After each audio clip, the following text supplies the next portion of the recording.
My name is Sheila Lamb, and I'm with the Virginia SBDC Network. For those of you who are not familiar with our organization, the Virginia Small Business Development Center is a partnership program between the U.S. Small Business Administration, George Mason University, and local host institutions throughout Virginia. With 26 locations across the Commonwealth, we provide training and technical assistance to small businesses in their local communities. Our one-on-one advising services are available at no charge. Today's webinar, Franchising 2: Trends, Opportunities, and Obstacles, is presented by the Virginia SBDC Network and FranNet of Virginia and DC. We are recording today's presentation, and it will be posted on our website, virginiasbdc.org. Due to the large number of participants, everyone's microphone is muted, and the chat feature is turned off. But if you have questions during the presentation, you can type those into the Q&A box, and we will address them at the end of the session. We have also enabled the live transcript function, which you can show or hide via your own meeting controls. And now it is my pleasure to introduce our speaker for today, Heather Rosen, President of FranNet of Virginia and DC. Heather is a franchise specialist from longtime SBDC resource partner. Heather is a franchise specialist from longtime SBDC resource partner and creator of the SBDC's FranNet program, FranFit program, FranNet. I'm having troubles today, aren't I? Heather began her career as a lawyer, advising businesses on contractual matters and litigation strategy, and then ran marketing and business development teams for large international law firms. In 2009, she left legal services to go into business for herself through a franchise. Now the owner of 2 franchises, Heather conducts franchise education workshops for the Virginia SBDC and several other organizations, provides coaching on how to make the transition from employer to entrepreneur, and offers guidance to people researching full-time, active, semi-passive, or large-scale area development franchise opportunities. Please join me in welcoming Heather Rosen. Thanks so much for having me today, Sheila. I'm happy to be back. And as I was telling you, I love doing this. Is probably my favorite presentation to do because it's never the same. Because the economy is always changing, opportunities are always arising. There's always new customers, and so if this is the first time or the 10th time you've seen this program, you're gonna hopefully learn something new today. And we're going to be together for about 90 minutes. I have a lot to get through. As Sheila mentioned, I am a franchise consultant, a former lawyer. I got into the franchise industry because I liked the fact that when you research a franchise, there's evidence there. There's either evidence that it works or evidence that it doesn't work, or a lack of evidence that it works. And so it ends up being the easiest type of business to research if you know what you're doing. And then since I started consulting with people who are looking for businesses about 15 years ago, I launched a second business, and I have a co-owner with that. It's a part-time travel business, and that was also in response to a demand for help after the pandemic. A lot of people started traveling more than ever. There was a pent-up demand, and so I thought it would be a great time to seize on that opportunity and sell some great travel packages to people. And since then, I've written a lot about franchising, and since I've been doing this since 2009, I've been working through a company called FranNet. If you've never heard of FranNet, it is the oldest company that is a consultant service on all things franchising. Actually, our president used to be on the board of the International Franchise Association. Pretty much every franchise knows us. We're kind of the Merrill Lynch of the industry. And what that allows us to do is to, we get approached by most of the franchises out there, and they say, hey, your consultants meet with people who are looking for good businesses. Can you talk about us? Can you find us some great candidates? And it allows us to be very choosy and only choose the best ones that have the strongest track records. And so that's what I have in my quiver. And then, my job as a consultant is to find out a lot of information about the person I'm talking to so that I can figure out what would truly meet this person's need and then advise them on franchises. And I have the luxury in this business of never having to charge a fee for my service because the franchisors know how good I am, and they most of them are happy to pay a placement fee for a great candidate who knows them and has been through my vetting and is recommended to them, and they go and research each other and they say yes, we want to go into business together. So that's just a little bit about me. For those of you who, I don't know how much the audience today knows about franchises. So very quickly, franchises are usually an outgrowth of an existing proven business. There's a founder who starts a business, sells a product or service, hopefully proves the business model and knows that if you follow these processes, there are, enough people or enough companies who will buy, and then at some point in their history, somebody says, you know what, we can franchise this. This is a business that not only can be franchised, but there's some advantage to allowing other people to run this business, to start this business in other parts of the country. Because a franchise has to give up some amount of control when it says, okay, now you be Chick-fil-A, now you be Johnny King. Um, so they launch a franchise division. The owners of the individual franchises are owners, they own businesses, but they're running the business with the knowledge and the help of the franchise. And then, of course, ultimately, the customers are customers of the franchise obstacles. And what the interesting thing is in the successful franchises over there, out there. I mean, there's always a contract, and hopefully it's a good contract that controls just enough of what the franchisees do. Some franchises are very controlling, and some of them have more flexible business formats.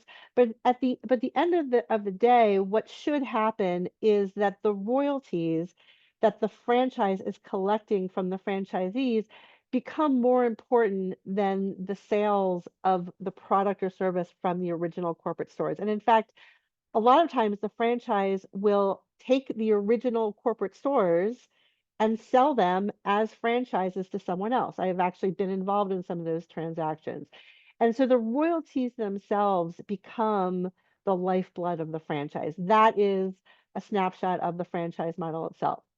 So I'm going to talk to you about trends today, but before I get into that, I want to take you back. I know, we don't want to go back to the pandemic, but you have to understand why things are as they are today and why the opportunities today exist. So I started doing talks on the future of franchising during the pandemic. And on this date here, if you remember, there was a vaccine, so we knew we were going to come out of the pandemic, but not everybody had been able to get the vaccine. They started with people who were older or who had pre-existing conditions. And so there was a light at the end of the tunnel, and we knew that things were going to eventually come back to some sort of normal, but we didn't know when. But as a result of the pandemic, we started to already see that things had changed. So when I did this talk back in February of 2021, I said, this is what I think the future of franchising is going to look like. I thought there was going to be more franchises that supported construction projects, that did some sort of home improvement or repair, because as you remember, people were spending a lot of time at home, and if they were going to see anybody, friends and family, they needed a nice looking and safe space in order to gather. So I thought, well, that started during COVID. Some of these construction projects were happening, but I thought, people were starting to realize we really enjoy the time with our friend and family. And, hey, we're not going to live forever. We want to make sure that we spend a lot of time with mom and dad. And so, let's have more family time together.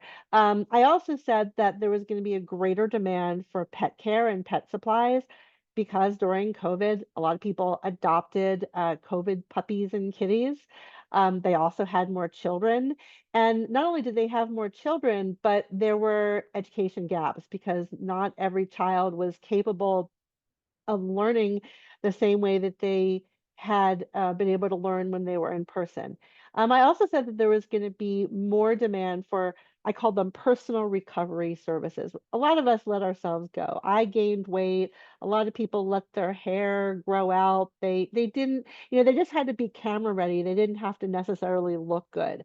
And, after coming out of COVID, the other thing I thought about is, people are going to start dating again a lot more because they weren't able to do that. So the personal recovery is not just a health issue, but it allowed people to get back into the dating game. So I said there was going to be more demand for places that you could go on dates, entertainment venues, um, restaurants, but restaurants that provided an atmosphere where you could go and hang out with somebody or go on a date. So new restaurant models would emerge. I thought there was going to be a demand for fundraising businesses more than before. And I'll just give you a snapshot. That did happen. Now there's more not-for-profits in schools that are okay, but that actually did happen for a while. There was a huge demand for, hey, how do we, raise money so that we can replace the softball gloves and get everybody new uniforms? We're out of money because when people don't go to school, they don't tend to sponsor school activities. Um, Also, more cleaning businesses. Obviously, one of the big topics during COVID was germs, germophobia. I mean, more of that than there ever was before, less than there was during COVID, but still, a lot of people are more aware of their ability to catch things. And I think right now there's actually a resurgence of COVID. It's not necessarily deadly right now, but I think this conversation about germs and catching things and masking up is really going to be a a forever conversation. And then there was also this realization that the germs are not just on the surfaces, they're also in the air. So what does that mean for cleaning services? Cleaning businesses. Obviously, also we were talking about essential businesses during COVID, and so I said, well, I think businesses are going to be more aware of how practical or essential they really are. Should there be another event where not every business can stay open? Retail businesses, if you remember, got hit particularly hard, and the ones that survived, some businesses actually opened, including retail businesses during COVID.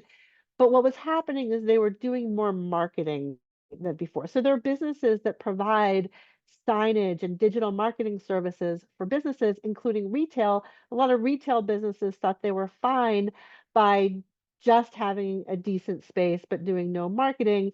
There was a realization that, actually, we're going to make a lot more money if we're going to actually do some more advertising and marketing. So more awareness, more demand for marketing and retail. I said, there might be an ongoing demand for businesses with an outdoor space. Um, Again, because that was the safe place to gather. Um, Also looking at some smaller spaces. And I would say that one of the things that I didn't predict that really has come true is that the cost right after COVID, there were some amazing deals in retail. There were spaces that you could get because there were so many empty spaces from the retail businesses that just didn't make it through COVID. And so there were deals to be had. Now, not only are there not deals, the cost of retail space is really high. It's a lot higher than it was even before COVID. So I thought, well, maybe possibly there's going to be a focus on operating out of a smaller space, but I really didn't have an appreciation for how important that was going to become because of the increase in the cost of retail. And then these last two things, more awareness of contingency plans, less reliance on 1 to 2 customers. I think that was more of a temporary thing. Everything else here really actually happened. Okay. And we always push for, and certainly the SBDC pushes for having a contingency plan, not having just 1 or 2 customers because, hey, what if AI eliminates the business of one of your customers? What are you going to do? You always have to be focusing on business development. Any business really has to do that. So over the past 3 years, since that date, here's what's actually happened and the implications of it. Interest rates went up in order to curb inflation. So the funding environment, the ability of businesses in order to get loans, has changed a lot, and then the cost of getting those loans has increased. There has been a significant amount of M&A and private equity activity in the franchise industry. Franchises have merged. Private equity has been investing in franchise systems more than probably in history before.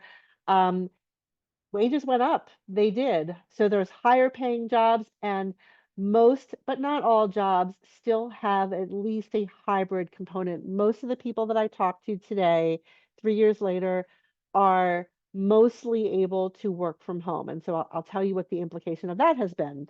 Also, cost of goods is higher, supplies, cost of labor, your employees is higher. Um, those who have hourly workers, especially entry level hourly workers, it's tougher in a lot of industries to motivate and retain them. Um, I think COVID also really, and this is, hopefully actually a long-term effect, has made people realize how important it is to have that time with their family. People who were constantly traveling in their job, constantly at the office, they had the time with their family at home. And especially, again, with people who were living with parents who are no longer here, really actually appreciated that time that they had. But also kids who are now, in a lot of cases, in college, that we had that time together as a family that was really special. And I kind of hope we don't lose that, realization of how precious that time is. But new customers, this happened, more pets, more kids, more unhealthy people. Um, there also has been a greater awareness of climate change. It doesn't matter what side of the political spectrum you're on. We know that for whatever reason, there are more hurricanes. The impact of some of these storms is devastating. I was actually in Asheville at the time that the hurricane hit. Asheville never expected to be impacted by a hurricane. It's in the mountains, right? But a lot of those people won't have any power or water until the spring. So there's an awareness of the change. Office buildings, a lot of them are basically empty at that point. It continues to be empty. That may or may not change, but that is a fact right now. And then, in addition to the after effects of the pandemic, AI is real, and jobs are changing and or going away. And even if you're in the IT field, if your job hasn't changed yet, you're aware that AI is going to have some impact, and it may impact your ability to be employed. There's a lot of industries that have already seen, a shrunk workforce because of AI.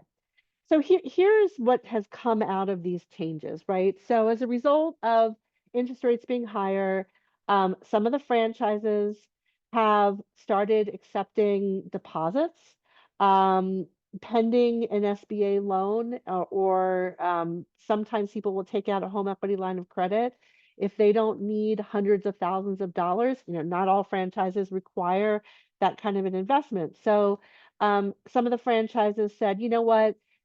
Go get your SBA loan, apply for it. We'll take a deposit, we'll hold your territory, and it's due within this amount of time, which is the normal amount of time you should be able to get your loan. Also, there's been more interest in avoiding loans altogether because of the higher interest rates. More people are using retirement funds, they're rolling them over into a new 401k. It's still a retirement fund, but instead of going to the bank and paying a bank, you know, 9% of your revenue that comes in, people are using their own money. The stock market has been very good. People have more equity. more wealth in the stock market than ever before. I think it's at a historical high. I think I can say that safely. And so people are looking at, can I take some of this money and diversify it by putting it into a business? And then I don't have to deal with a bank and pay, the interest rates that are still kind of crazy high. Um, as a result of the mergers and acquisitions, I think it's been overall a very good phenomenon. What it's allowed um, franchises to do is you have franchise executives who are coming over from very successful franchises that are basically, sold out, and they're merging with other franchises, and you've got an even smarter group of people at the headquarters who are helping you, partnering with you to run your business. The other thing it's done is it's allowed more franchise groups. This is not, it's not a new phenomenon. We're just seeing more of it now since the pandemic, where you have maybe before the pandemic, there were 3 or 4 companies that were all under the same operations team with their huge marketing department and their huge IT team, right? Well, they're all under the same umbrella, they're sharing resources. So what you have is two things. You could have a very young franchise that's operating at a level of sophistication that it wouldn't be able to operate at unless it had been in business for another 10 or 15 years. The other thing is you have this vertical scaling where you have some people that maybe the franchise that they chose is ready to they want to expand. They want to make more money. They're doing well. They want to take some of that money and invest in growth. However, there's no more territory left in their franchise. And some of these groups, their back end systems are so similar that they're able to open up another type of franchise, like another home services business that is just a different flavor. It's a different product or service, same or similar customer base, same back end system. So I think that's all very positive. Um, More jobs for people who want them. There was an employment increase, there was higher wages, but what that means is there are a lot of people out there who still like the idea of the freedom of having your own business. They really don't love working with their company. They don't necessarily trust them, trust the industry. Their boss is, just, not making them very happy. But again, hey, how do you walk away from a big salary, right? So it's forced some of the franchises to look at, listen, we've never allowed somebody to operate this business or at least start this business semi-passively before. Can we take another look at that? And a lot of businesses did decide that yes, as long as a franchisee had a little extra money in order to hire a manager or some other type of full-time employee, they will allow them to start a business as long as their jobs were flexible enough while they had their job. So I think overall that's a positive. And for the franchises themselves, that allowed them in a lot of cases to get not just franchisees who picked the business because I just love the product or service, something which is not necessarily a good thing, as I'm going to talk about later, but it allowed them to bring in people who were just really good business people, right? But who couldn't leave their jobs. Okay. Um, as a result of prices going up for goods and supplies that businesses need, labor that businesses have to hire, most franchises said, well, look, this is a fact of life. Costs go up. It always has throughout history. Um, but we're going to just pass that along to our customers. We're going to charge more for these things. So customers, are mad about it. They're getting used to it. They're still mad about it. But what it's caused customers to do is to be a lot choosier about what they spend their money on. The example I have here, I don't know if you guys have heard about this, but Grubhub, which was acquired by, I forget the name of the company, big company during COVID because everybody was ordering restaurant food online. Grubhub is not doing well. It is worth less than it was when the company bought it. It was doing well during the pandemic. It's not doing well. I think the reason is because the cost of restaurant food is so darn high that people look at what they're getting in the bag that's dropped off at their house and they're saying, this is surely not worth $100. Okay.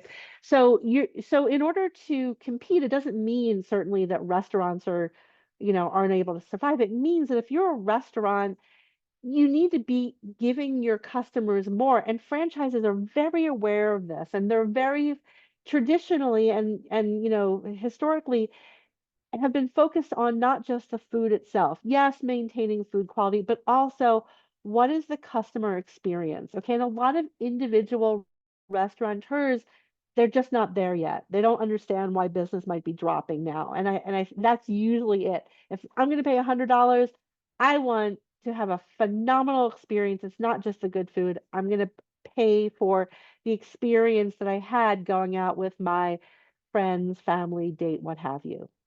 Um, Now, as a result of much less people going into an office, before COVID, I used to get calls almost every week about vending machine franchises. And I will tell you, in the DC metro area, in the Richmond metro area, even before COVID, it was hard to find good space for your restaurant. I mean, for your vending machine. There aren't that many spaces to begin with. You're competing with Coke and Pepsi and other entities as well. Um, it was already hard. They were already struggling. The fact that people aren't coming into office spaces where most of these vending machines that were profitable are located means it's just that much harder. So, as a result of that, vending machine franchises, you almost never hear about them. Also, franchises, retail franchises have started to think outside of the box when it comes to where does this business work, because it's no longer sufficient to put it right across the street from a big office building, right?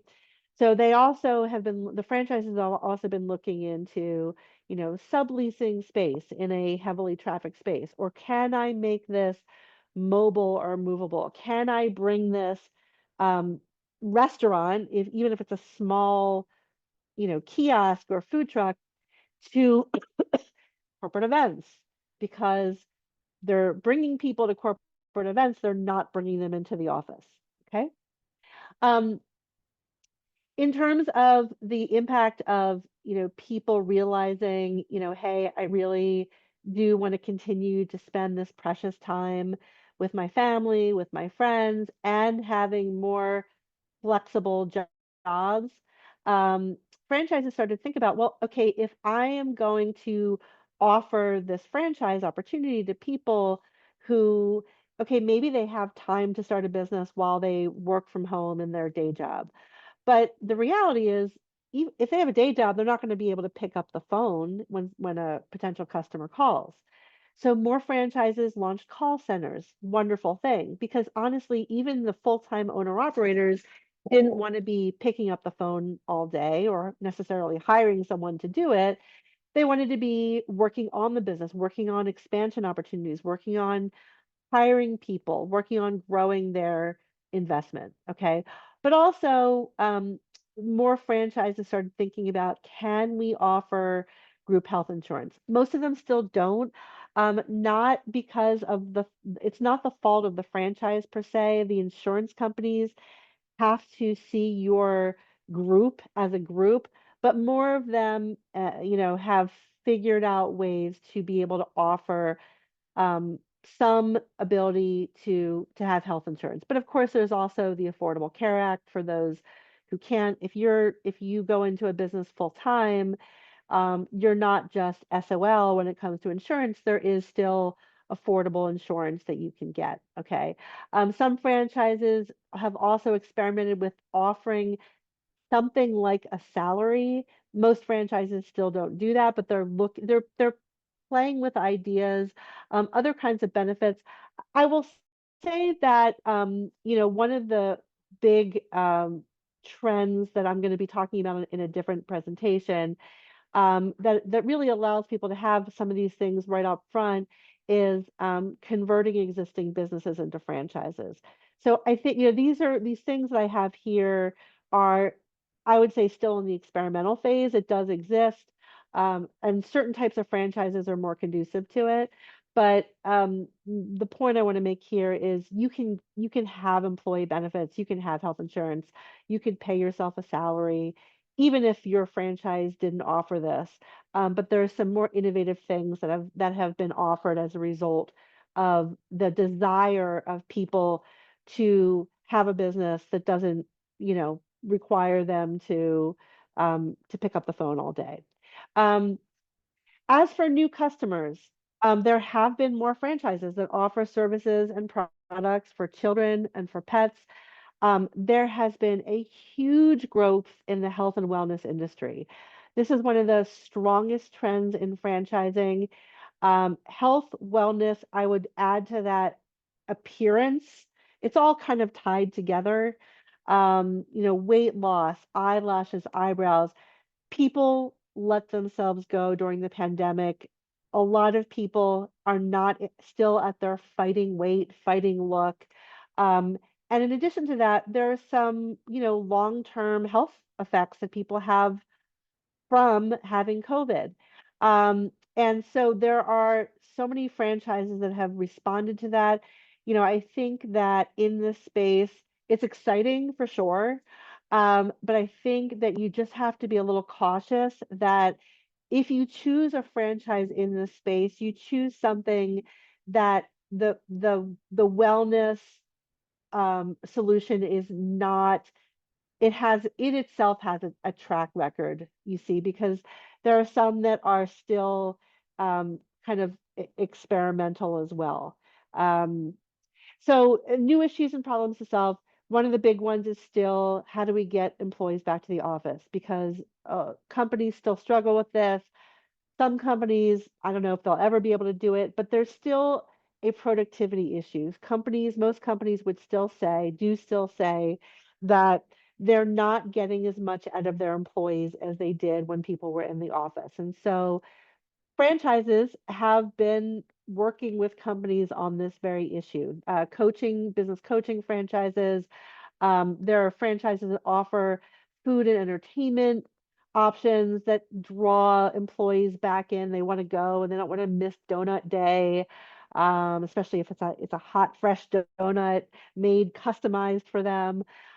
They do social events. There's different perks, and still, even though we're not talking about it as much, certainly as we did during COVID, you still, if you want to get your employees back into your office, those office those offices still must feel safe. They still have to be clean, have some sort of a clean air promise because people are still getting sick. They still are with the flu, with COVID.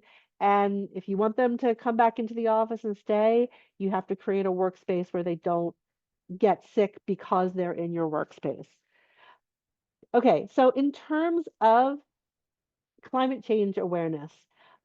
There have been more, I call them eco-friendly companies that offer less toxic um, products, cleaning services, especially that offer eco-friendly solutions, dry cleaning services that do the same. Although there's a question about the dry cleaning industry in general, with people working from home.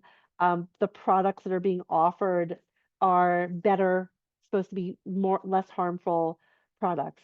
But also there's a big awareness of landfills, recycling. I don't know if that's going to go away, if there's going to be more awareness. I suspect there will be more awareness of that. Every time the news starts showing, the floating trash in the ocean. I mean, it's not Puerto Rico, but there is floating trash in the ocean, and in the sky. People say, "Gee, maybe I can do something about that. I'll feel better if I at least, I'm part of the solution." So there are franchises that address that do. They'll help with recycling, especially for large construction projects. They'll help with compacting some of that trash so it doesn't take up as much space. They'll sometimes even sell some of it to companies that buy things like used clothing and things like that. They use that for, I don't know, stuffing pillows and things in certain cases. Um, but also more practically, not just the feel good stuff. Um, there is more property damage. I mentioned Asheville. I mean, a lot of us, I think I've had three water leaks in my house. One of them was related to weather, the other ones weren't. It's a fact of life. We've had to replace our basement floors three times. Um, that's not going to change. Um, you have exterior damage just on a regular basis. The wind, the rain, the hail, that destroys roofs, that brings trees down. Franchises, ha- more franchises are popping up that prevent and clean up that kind of damage. And then, of course, you have an actual hurricane situation, and the extent of that damage, you know, homes and businesses, it takes them months even to just get an estimator out, much less to get that damage repair. So if are a business that can offer these services, um, what's the end to the need for that? There is none. There's no amount of businesses that could open up in your field that could even satisfy the demand that there currently is. So those businesses have gotten a lot of press too. Um, Franchises, people when they open up businesses, and now they're their own boss, or they're starting a business now in the hopes that they can quit their job and they can later be their own boss forever. Um, what do they want? Not just the money and the security. A lot of people like the idea of running their business from a laptop. I'm actually currently in a hotel room. I travel a lot for my travel business, but also just to be, in a different place and breathing different air from time to time and looking at pretty things. There are a lot of B2B franchises that can be run from a laptop. So that would be, that's nice to have. But also, actively the franchises have been looking for ways to not tie the owners of these business to a spot. So they have, contractors. Some franchises actually have their own in-house team that does some of the work. Besides call centers, sometimes they'll do some of the analysis for the franchisee. They have other companies that the franchise itself will bring in to deliver the product or the service. And then, of course, the franchises have started permitting, as I said before, more people to start a business with a manager or a general manager. So what that allows someone to do is to keep their day job. But what it also allows somebody to do is to focus on the business, growing the business, managing the business, marketing the business, going through the franchises process so that you have more business than if you were stuck in the day-to-day operations of the business. The people who actually start with managers and general managers, they tend to have larger businesses because they're able to focus on the bigger picture. Now, how about restaurants and food businesses? Well, restaurants typically still take a lot of time. I mean, I get a lot of questions, at least once a week from somebody who says, what about this restaurant? We don't have one yet in my neighborhood, and I want to open up this restaurant. Well, if you haven't run a restaurant before, and I don't mean as a server, but managed restaurants before, you might not be aware of how much time restaurant owners put into the restaurants. And yes, the franchisors can help with that a little bit. But still, if you have 25 part-time employees and you have multiple food products that you're responsible for safely serving to your customers, there's a lot of moving parts. And restaurants tend to be open more hours than most other types of businesses.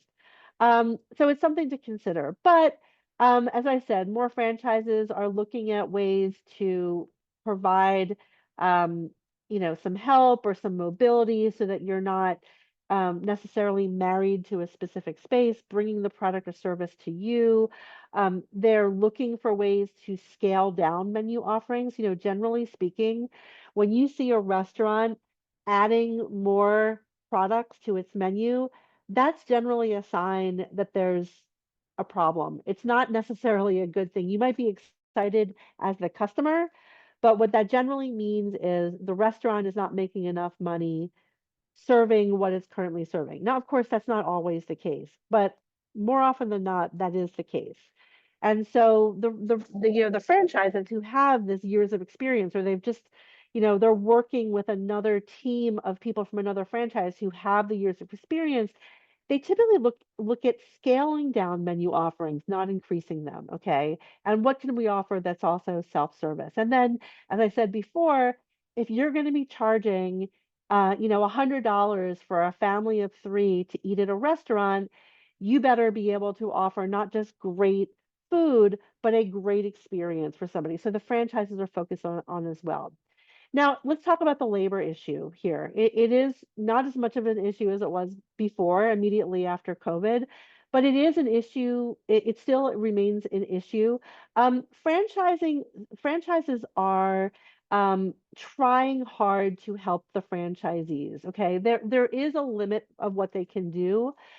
Because of the fact that they can't hire your employees for you, because if they hire your employees, that if something goes wrong with that employee, the employee might say, I'm not really employed by the franchisee, I'm employed by McDonald's Corporation. And McDonald's Corporation, I'm going to go after them if I'm hurt on the job. And McDonald's Corporation cannot allow that to happen. So franchises, though, are trying to help. They do, they have in a lot of cases found recruiting services. They're helping franchisees share intelligence with each other so they can make better hiring choices. In some cases, they've got staffing businesses that you're immediately plugged into as soon as you open your doors. Human resources specialists on board within the corporate office that are helping. They're helping, okay? So that's also a positive trend. So I want to talk about now, get into my, trends, opportunities, and obstacles, and I'm going to give you something a little extra too. Let's talk about the trends right now. So the big trends right now are still beauty, fitness, wellness. I call these retail services. You have your retail space, you have your shop, but instead of selling a product, which by the way, your customer might be able to buy cheaper on Amazon or from Temu. I don't know if I'm pronouncing that correctly, Temu. It's a service. You can't buy a service from Amazon. So these businesses, we've always liked services. You can also build in a bigger profit margin for yourself. Why? Because if the service is a better service, people will pay more for it, right? So we like the fact that it's a service, A, and not a product. And in addition, there is and continues to be and will probably forever be a strong demand for beauty services, fitness services, wellness services. And by the way, a lot of these services, the franchises have a membership model, which means that every single month your customer has signed up for a program where every single month their credit card is charged. What that allows you to do is to have predictable revenue. So if I'm getting discounted lash services or eyebrow services or waxing services, for a month or two a month, whatever it is, I'm going to keep that going because it's a lot more expensive for me to just show up and buy the service. But guess what? If I'm on vacation next month and I don't show up, my credit card is still charged. This is a very nice recurring revenue model business for a prospective business owner. Okay. Also, more services related to selling and improving a house. We all know what's happened to the real estate market. There are people who they can't get into the market, but guess what? If you had a house before COVID and you held on to that house and you're ready to sell, you're making a lot of money right now. Okay. And that's going to continue. Even with the high interest rates, there is only so much supply and there's a ton of demand for people to move into homes. So the businesses that provide a home repair or home improvement service. There's actually businesses that specialize in home renovation. They're telling you in the name that this is for somebody who is trying to increase the value of their home so that they can sell it. That is a huge trend right now in franchising. Also, as I mentioned, there's this trend of growing your business vertically by adding another type of, home service or beauty service or restaurant service to your portfolio, but the back end system is very similar. The other related to this actually is another thing. It's a more recent trend. Is we're seeing people from even completely different industries. And I'm going to tell you, in the restaurant industry, um, it used to be that you had restaurateurs who would open up other types of restaurants. What we're seeing right now is restaurateurs opening rest retail businesses that aren't restaurants, some of these service businesses. Why? Because it's still hard to hire and retain and manage all of the people that you have to hire for your restaurant. And now imagine if the people you have to hire are teenagers. There are a lot of restaurants that are run by 17 and 18-year-old kids. This isn't their career. If they mess up or they don't show up for work, what are you going to do? Right? They don't care. It's not going on their resume. So a lot of the restaurant businesses are saying, or people who own restaurants are saying, wait a minute, what if it's a similar back end system, but it's actually easier than running a restaurant? Let's look at that. And there are some of these groups that are buying big time into other types of businesses, more like these retail service businesses. Okay. B2B franchises, they've been around, but now there's definitely an increased demand for business coaching services that are helping employers with this, how do we get more out of employees problem? Maybe how do we get people back to the office? And cost reduction businesses, because as costs go up, businesses are going to either, increase prices, but again, there's a limit to that, or they're going to reduce their costs and they're going to be able to keep more of the profits. Um, Call centers is going to continue. I'm seeing more and more franchises add call centers. I think that's a wonderful development. Um, I think this trend is going to continue of experienced franchisors either acquiring or investing in partnering with other similar franchises. That's going to bring, again, more knowledge, more know-how to the franchise system, and also more opportunities for franchisees to scale vertically. I really like the franchises that have a couple of different brands or a few different brands under their umbrella. More businesses that can be manager run, or with a general manager. Um, More, retirement funds being used in less interest rates drop significantly. I think that's going to be a continuing trend. The deposits and bridge loans, I think that's kind of a mixed bag.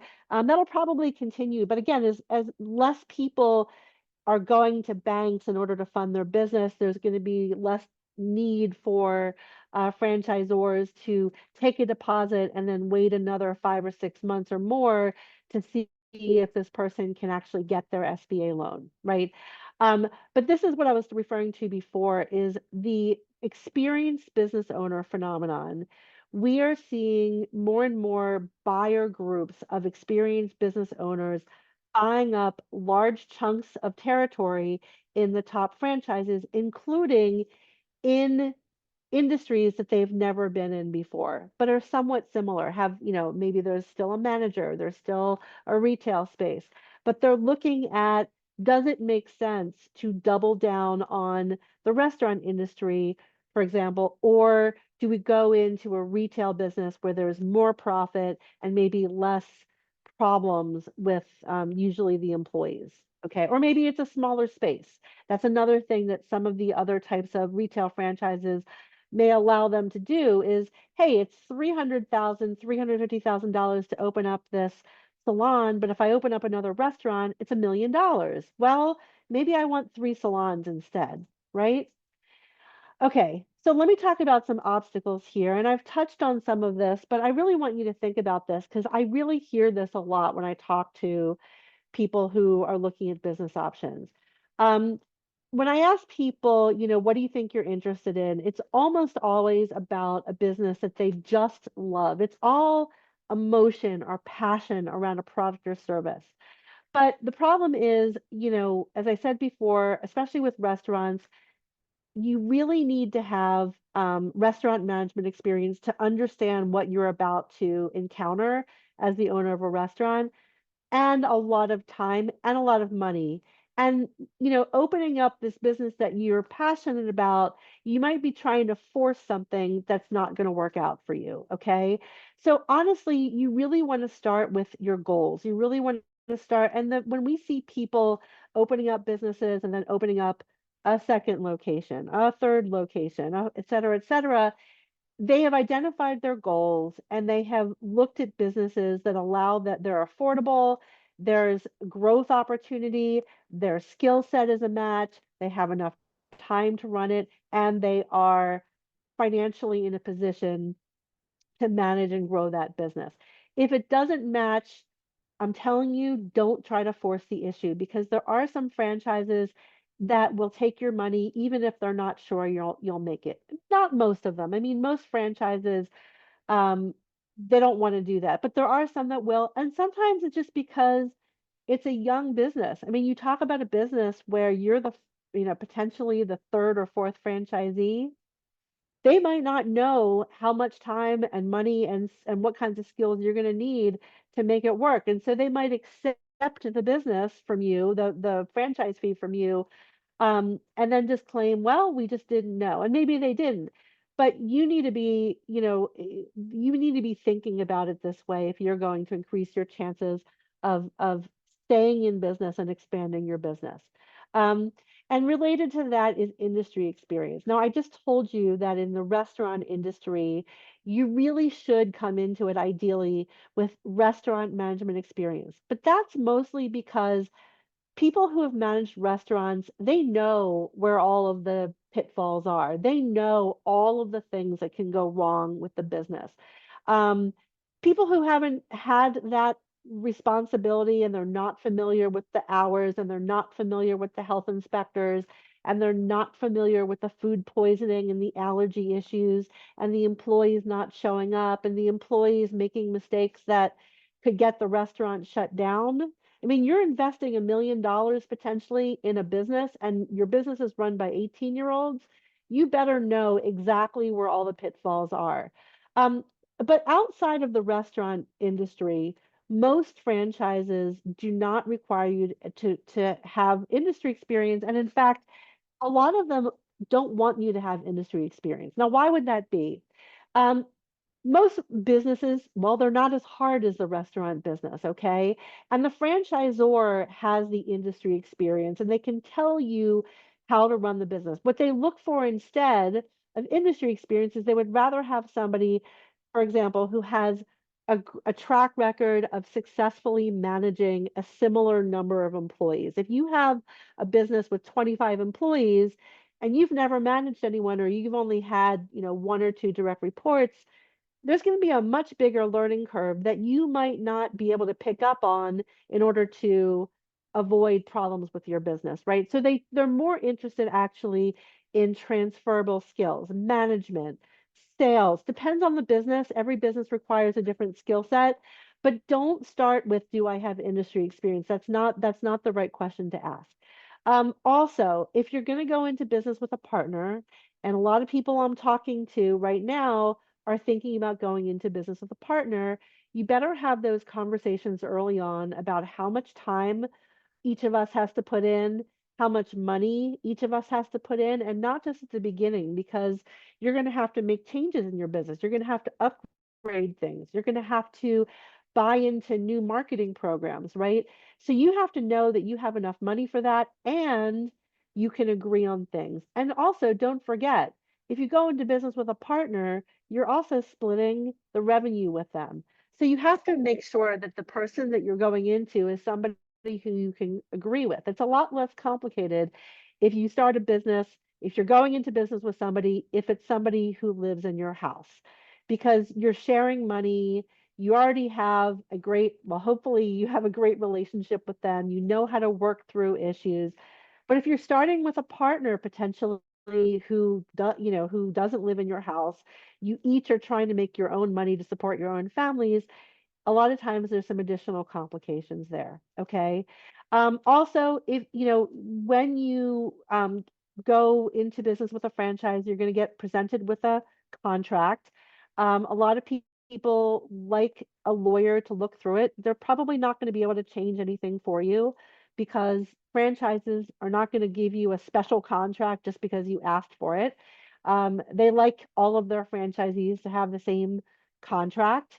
It also, if people have different terms, it's hard to administer and it could cause infighting within the franchise. Hey, I heard that this person is paying less money. Why is this person paying less money, right? So the smart franchises don't do that. You're going to get the same contract as everybody else gets. You can hire a franchise lawyer. Just make sure it's a franchise lawyer because corporate lawyers don't know what to look for. I used to be one. I had to review a lot of types of contracts. I didn't know what the industry standard was. And my advice back then probably wasn't great advice in some cases. But the franchise lawyers who have read through franchise agreements, who have read through FDDs, they know what an actual red flag looks like, and they know what, if anything, you could reasonably ask for. Because if you don't do it that way, your franchisor who had just said, "We believe in you, we're going to offer you 3 territories."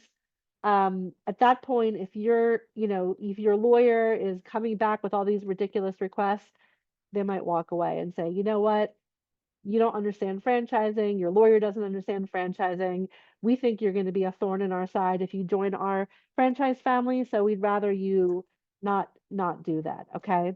Um, and the last thing I want to say is be careful. So I told you that there are more franchises than ever that will allow you to start a job or start a business, their franchise, if you have a day job that's flexible enough, that isn't too many hours, where you can, manage both the business and your job. However, there are franchises out there that will tell you, yes, we accept, we call them semi-passive or semi-absentee or manager-run franchises. They don't all have franchisees who are doing it that way or who started it that way. Okay. It's not the same thing. Um, if you talk to somebody who has a franchise owner who has a flexible schedule, if they are 10 years in the business and now they have a flexible schedule, it's not the same situation as you trying to start a business while you have a day job. Completely different set of scenarios, right? It might have taken them 10 years to find a manager who they could trust to take over some of their own responsibilities. So just be careful if you're talking to a franchise that says, yes, we will allow you to start this. And you should be honest with them, by the way. Don't try to tell them, no, I'm not going to keep my day job. And now you do have a day job. Um, that's also a recipe for disaster. But be careful about make sure that there are franchisees who are actually running it that way. And here's your extra O is opportunities. Okay. Opportunities ahead. um, I think if you can get into the space of you have a business that makes people healthier and feeling better and maybe looking better too, that's a great space to be. There's an endless need for that. For a variety of reasons, people age. We still have a huge number of people who are, getting to the point in their lives where they're just naturally having more health issues. Maybe that's been exacerbated by COVID or other kinds of diseases that they've had. I think that's a great space to be in. Just remember, be careful of the businesses where what they're actually offering to make people healthier or feel better itself is kind of a fad. That's a riskier space to be in. I'm not saying don't do it, but just make sure that you've got a plan B in case the next, Newsweek article comes out. I don't know if Newsweek's still around. Comes out and says, you know what? That type of therapy actually doesn't work and it actually has been causing people to get burned. I mean, there's some therapies that you can get burned from. So just be careful about it's not a fly by night kind of operation. I think cost savings businesses are brilliant. There's never going to be a shortage of a need among businesses for a company that can significantly reduce the costs. The franchises actually don't even charge them for the service. They split the savings with them. And compare that to, the larger companies that hire the Ernst and Youngs and the Deloittes. They charge them thousands of dollars for that service. The franchises can do it for free. And they're going to only pay anything if they save money. So these are great businesses to be in. Anything in aging in place, um, in-home care for people who are disabled, sick, even if it's a temporary thing, long-term care. I like the non-skilled space, actually. I think there's a huge need for, well, there is a huge, it's not what I think, there is a huge need for that still. The franchises in this space started popping up about 15 years ago, maybe 20 years ago, but there's no end in sight to the demand. So those are still really good businesses. There's also businesses that allow people who come home from the hospital and they need a wheelchair, they need grab bars to retrofit their home so they can access their home. People want to age in place. I think I don't have to convince anybody of that. People would rather be in their own homes than to be in a long-term care facility. There's a need for that as well.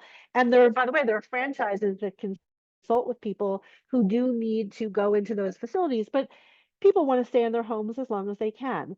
So any of these services that provide the care, that allow people to access their homes and to take a shower or a bath safely, that help them with the downsizing and moving processes, these are all excellent spaces to be in. Um, Franchises that provide help to companies that are having trouble hiring, having trouble retaining people. We're still going to be dealing for years, if not forever, with remote workers. We're still talking about the 4-day work week. How do you make that work? And you might laugh at that, but the fact is, if your competitors are able to offer a 4-day work environment, who do you think is going to get the better talent? So you better, as a company, you better start thinking about, is this something that I can offer? Are my competitors offering it? How do I offer this as well? And there are companies, consulting companies, including franchises that help companies put programs in place that work. Um, Staffing businesses, return to office strategies. These are all excellent spaces to be in. Um, Also, think about if you have a job and you don't think you want to have that job forever, maybe not for, maybe in 2 or 3 years, you just want to be independent. You want to have more flexibility. Or at this point, your salary is kind of capped and the cost of everything just keeps going up and up and up. Maybe it's time to start a business. Think about maybe beefing up your management skills now if you don't have those skills? And is there a business that you can start with a manager in place while you have your job, build up that business so that in 2 or 3 years, you have the option of leaving that job forever and just having your own business that you can control, that you can maybe work from a hotel room or something like that. And then technology. I need to talk about technology here. Um, AI is a good thing and a bad thing. It's bad if you're in a business that is going to be, or in a job that's going to be replaced by AI, obviously, right? I don't know how many industries it's going to truly replace, but it's certainly going to change people's job responsibilities. And there's a lot of people, they're not going to be able to keep up. At some point, you get to the point where either you're constantly learning about these new technologies or you're not, and you're going to be made obsolete in a short amount of time. And that process, it's always been the case, right? But AI makes that process a lot quicker. Okay. Franchises have actually, a lot of them, and so many of them, and I love to see this, have harnessed AI. They're using it for good. They're using it to engage customers or potential customers in conversations so that then they can say, well, let's talk about this, right? They're using it to create more effective marketing pieces. They're using it to draw information out of customers who are looking at things so that they can put them in databases, so they can remarket to them. There's a lot of things that AI is doing. Well, I'm not going to do that. You're not going to, well, most of you aren't going to use that. the franchises now, the IT teams of some of these franchises is bigger than their marketing teams. It's amazing. Actually, my travel business is like that. We have 30 people in our technology department. 30 people. That is the biggest department in my travel franchise. Okay. So what that means is every meeting we go to, there's new technology that helps me make more money. That's excellent. That is worth the royalty that I pay and more. Okay. So that is a real opportunity. It's something you want to look for. It's something you want to ask your franchise about if you're looking at different opportunities. And it's something that most of us have, there's no way we could replicate that if we open up businesses on our own. So some other things to think about. If you're going to go into business, think of it as a 5-year minimum project. You don't want to try to get out of a business in less than 5 years. Not that you can't, but you're not going to get out of your business with a profit. It takes a little while. The first 2 years of a business, you can make money, yes, but it's going to be a hustle. You're going to be building things. Now, I referred to before something which I don't have enough time today, unfortunately, to get into, but there is something that some of the franchises are doing where they're taking independent businesses that look like they might be good acquisition targets, and they've got the experience in the corporate office to know what a good acquisition target looks like, not just a business that is listed itself on Biz Buy Sell, but an actual good acquisition target. They know what they can offer them that would probably be accepted, and sometimes people are getting into businesses, a franchise that already has cash flow from the independent business that's then been converted into the franchise model so that the new owner, potentially you, could significantly increase revenue. Still, the first 2 years, I'm still going to say it's a hustle. You're still going to be learning some things. There's a building period, there's a conversion period if it's that type of model. Okay. So think of it along those timelines. Also, when you're ready to sell a business, it could take 2 years to find the right buyer. Franchises can be bought and sold just like independent businesses can. They're just businesses too that have a contract with the franchisor. Your franchise also might be able to help you find your buyer. I've been involved in those transactions too.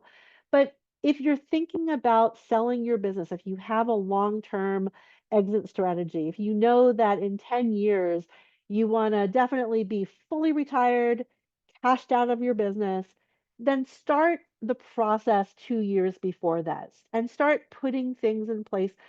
Business brokers can sometimes help with this. Your franchise can sometimes help with this. There are books written about getting your business ready for sale. But what you don't want to do is say, I got to get out of my business immediately, because the chances are you're not going to get either you won't be able to sell it that quickly, or you're not going to get anything close to what you really deserve to get for your business. Okay. So I'm not going to go through all of this. We're running out of time. I want to start taking some questions in a minute. What I want to say about this slide is, before you start looking at franchises, under disadvantages here, you have to be somewhat of a system follower. You're buying into a proven business model. So if you start running things differently than the franchise runs them, the other franchisees run them, you can't possibly accept the same results, right? It is a commitment. Franchises are for more serious people. If you start a business just to see if it works, just to see if you can make some extra money, don't do this through a franchise. You're going to have, a contract to get out of. You can get out of a franchise contract. No franchise that I've ever encountered wants to keep you in the franchise if you don't want to be in it. But again, what's the cost of getting out of a franchise contract? You might not want to deal with that. So it's for people who are really committed to making more money, growing their asset, having, being in a different tax bracket by the next year or the year after, right? That's really what you need to know about this. And when you look for a franchise, you do want to spend the time talking to other franchisees. It's not about the product or service. You need to talk to franchisees who are already working with the franchise to find out what they do every day, who does well in that franchise and who doesn't do well, how much time you have to put in. how much money you really need to have in starting the business, et cetera, et cetera. And then, of course, how much money they're making from it. The fit for you is going to be similar to the way maybe when we were, looking at what do I want to be when I grow up. Well, what do you think about? You think about what kind of work do I like? How much money do I want to be making? How tied to a schedule do I want to be? Those are the kinds of things, same kinds of things you want to start thinking about with a franchise. And then, maybe if you thought about becoming a doctor, well, medical school, what does that cost, right? Not everybody can become a doctor. So you also want to think about how much money you need to put into it, et cetera, et cetera, et cetera. But notice I said nothing about the product or service because you didn't think about that when you thought about what you wanted to do for your career. You thought about what is the work that I want to do. And that's exactly how you're going to think about your business, your franchise potentially when you go into it. Do I like the work? Am I making good money? Do I like my life? Is this a good lifestyle for me, for my family, given my, my travel goals, my desire to be near the grandkids, et cetera, et cetera, et cetera. Those are more important than the product or service. You want to talk to a good sampling of franchisees, at least six, if not 10 or more, people who are doing well. The people who are doing well in some franchises, they might be making, I don't know, $1 million, let's say. But if that's one or two people, it doesn't necessarily mean you're going to make that kind of money because you might find out that at that level, this person decided that they're working 7 days a week. They've got a huge management team, but they have to manage those people. They had to reinvest $1 million to get to that level, right?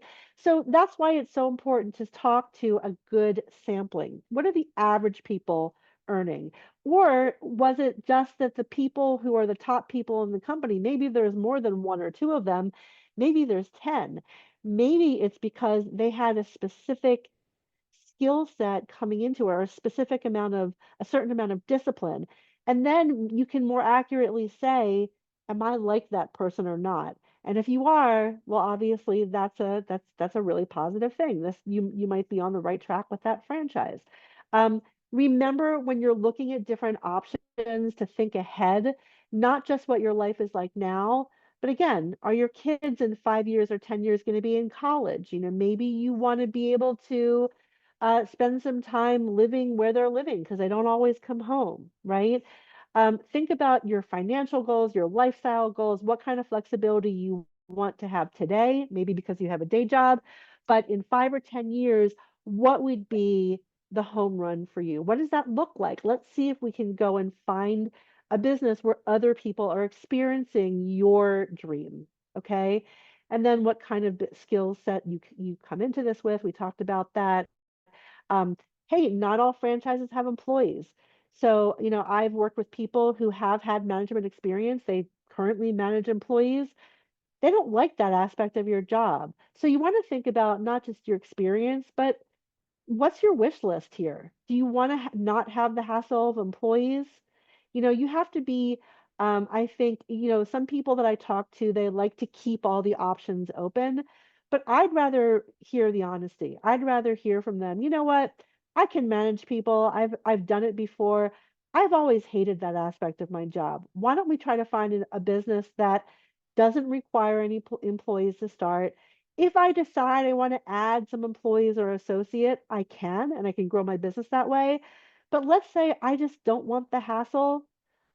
Let's look for a business that you don't have to have employees, okay? Those are all options that you have. And business environment, you might like the idea of retail because that's what feels the most familiar to you, but there's a downside of retail too. Don't forget, if you are in a mall, a strip mall, or an indoor mall, your stores have hours. Somebody has to open, somebody has to close.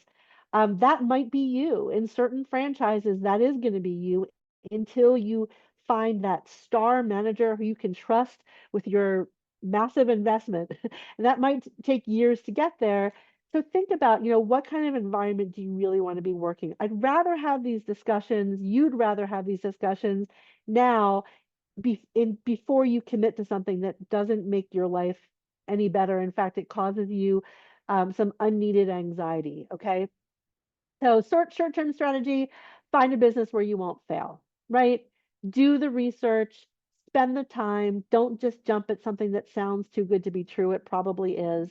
Your long-term strategy is you're making good money that gives you the lifestyle that you want, allows you to meet your financial goals and your lifestyle goals, right? It makes you happy. And then your exit strategy, what do you want your retirement to look like? My father is 82 years old. He still has two businesses, but he works when he wants to work. It allows him to have an office to still keep his mind young.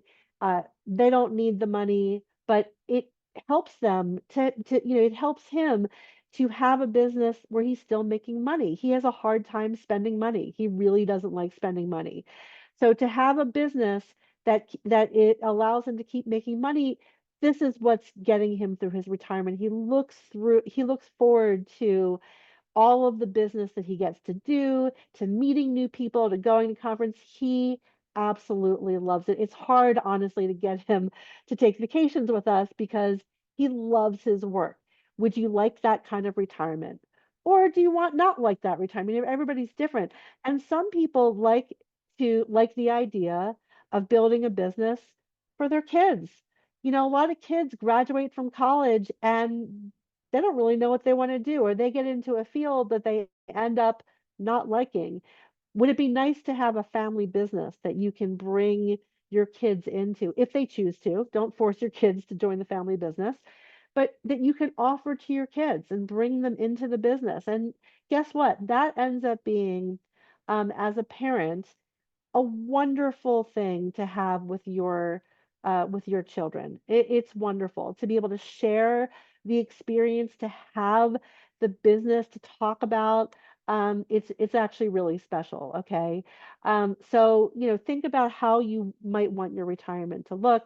There's a lot of different options out there. They're not all going to be available to you, either because the franchise might be sold out in your market, they might not be licensed to open in your market. There might be limitations because of a vendor that they need to have that they can't open in your market. But talk to somebody who knows your market, knows your area, or is plugged into somebody. I do talk to people outside of Virginia and DC all the time, but I have colleagues who I can run things by. I mean, you need to understand where you're trying to open your business, what that environment is, in addition to all the things about you. And in terms of cost, you don't need hundreds of thousands of dollars necessarily. For some franchises, you do, but there are some businesses that people can open that don't have a retail space, don't have an office space, and some of them are less than $50,000, less than $100,000. I will say that the businesses that people have been running with the help of a manager, typically you need at least $100,000. They don't typically run well without that additional person that you have to hire. But hey, if you can keep your salary and build a business that makes hundreds of thousands of dollars, it really might be worth it to you. I mean, to some of you, right? Not everybody. Owning a business isn't for everybody. Owning a franchise isn't for everybody. But if you look into this option, just do it the proper way. That's what I'm talking about today. And in terms of sources of capital, in addition to, already made reference to some of this, SBA loan, it's the most typical way, but also sometimes if they have a lot of equity in their home, they'll take out a home equity line of credit. They'll access $80,000 that is at a lower interest rate, by the way, than the SBA loans, and they don't have to go through the process of submitting a business plan, which you do have to do with an SBA loan, right? And then, as I also mentioned, um, you can, if you have more than $50,000 in a 401k or an IRA, as long as it's not with your current employer, you may be able to roll that over into a new customized 401k plan that's administered uh, with a 401k administrator. It's a 401k plan for your new business, and you can use some of that money to fund the business itself. That's a thing that's been around for, I think, 30 years now. It's not new. It's not fly by night. Many people do this in order to fund their business. So that's an option as well. it'll take you, if you do this properly, it could take you just 2 to 3 months to go through this process. It'll take you a lot longer if you don't do this properly, or if it might take you less time. But if it takes you less time than that, you've probably missed some of the steps that you should have gone through in order to make this very, very important decision. For those of you who want some recommendations and you want to make sure that someone asks you all the questions, we do have a entrepreneur profile assessment that you can take. I'm happy to talk to you. Remember, we don't charge for the service, and I'm going to show you a QR code in a minute that you can scan, and you can take this assessment, sign up for it, and I'll send it out to you. And then here's some other reading. If you just want to, you feel like, well, this is the first time I'm really thinking about a franchise, I want to read more about it. These are all excellent resources. So here is the QR code and other contact information. Please don't hesitate to work out. My mission in life is to help people make smart decisions if they're going to go into business. And that's all I really have.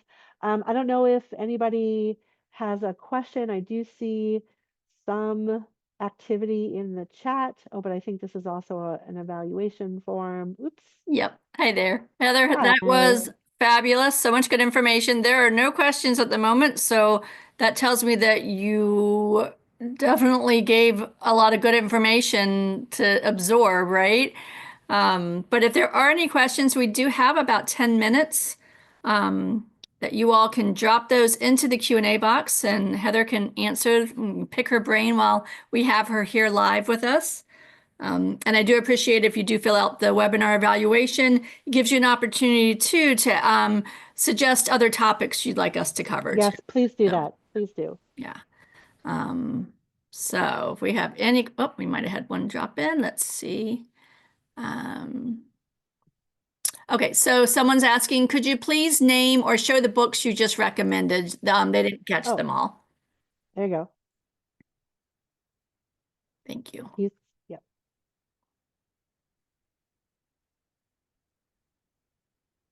Anything else? As a reminder, this will be, the recording will be emailed out to you all. Let's see. First time really thinking of being part of a franchise world. What are the first 3 questions to the franchise owner? The first 3 questions to to other franchisees or to the franchisor? I would say the franchisor. So, what are the first 3 questions to the franchise owner? So, I guess if I were interested in a franchise and I was questioning about it, franchisor. Wow, that's tough because there's so many questions. I actually I'll answer it as best as I can, but I also have a list of suggested questions as you're starting to research franchises that you can ask the franchisor. And again, if you sign up, request it through this or any other way, feel free to send me an email too. I'm happy to send you the link to that. I don't have it handy, or else I would post it in the chat. But I think overall you want to know, just generally speaking, who do you think does well in this franchise and who doesn't do well? What have you seen in your experience that doesn't work with somebody going into this business? I mean, these are some of the things that we start to get into through FranNet as we interview the franchise, and then I think also an important question when you start talking to franchisees is what do you wish you had known when you got into it, and would you do it again if you knew then what you know now? Would you go into business with this franchise again? Because sometimes people, I mean, I think just human nature is people don't tend to easily say they made a mistake, but they will answer, what do you wish you had known? And would you do it again? So we have another question. Are there successful franchises in absentee model, like the franchisor monitoring the operations virtually?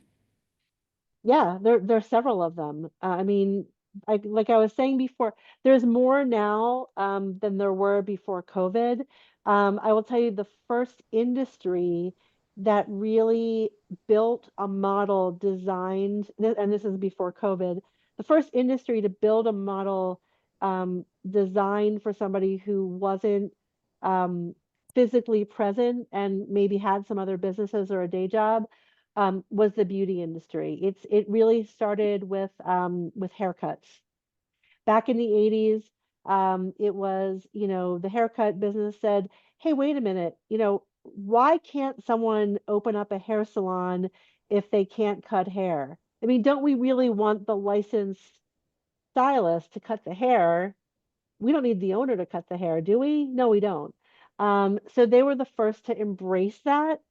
But, since then, like I said, a lot of other franchises have come along and not just realized that it could be run that way, but have actually put um, systems in place like the call centers, like back end. I mean, technology, you have to realize, also really helped with that, that allowed the franchisees to monitor things, to manage the manager while not being in the business. I mean, if you think even before COVID, back to the time where we realized that we walked into a store and there were cameras there, well, who do you think is watching those cameras? It was the owners, the owners were looking to see. The owner might have had a job or other businesses, or maybe they had 50 locations. I mean, there's some, but I told you it was the hair salon that really embraced semi-absentee owners, but some of the hair salon owners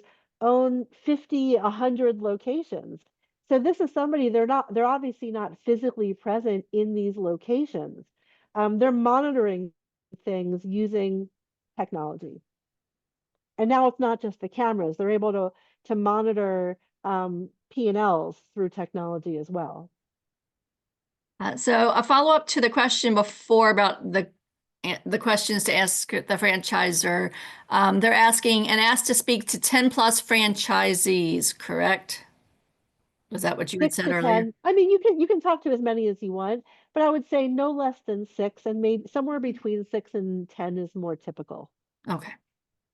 Okay, we have 3 more minutes. So if anyone has a last minute question you want to drop into the Q&A box, or Heather, if you have any last words of wisdom before I wrap us up, we'd love to hear it.